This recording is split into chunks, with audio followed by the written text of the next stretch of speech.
ինչ նորություններ ունեք, նշեցիք, որ ԺՊ-ի հետ եք հանդիպել։ Նոր հանդիպում ունեցանք պաշտոնակատը ԺՊ-ի հետ վերևում եւ տեղեկացանք, որ քվեարկության արդյունքներ է տեղի ունեցել ըստ կարգի դպրոցի հետ կապված տնօրենի 5 հոգի է մասնակցել քվեարկությանը,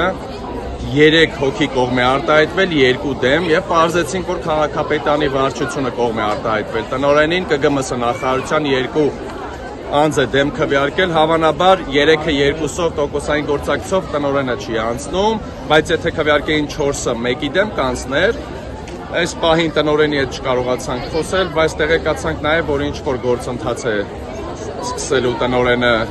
փողոքարկման գործընթաց, լավ կլինի այդ ամենը տնօրենը առաջիկա երևի օրերին կհայտարարի իր գործողությունների մասին։ Այս պահին մենք Մայր Հայաստան խմբակցության հավաքայիններով գտնվում ենք նաև ծնողների ուսուցիչների կողքին եւ հետեւողական ենք լինելու ճիշտ ընթացքին այս գործընթացի։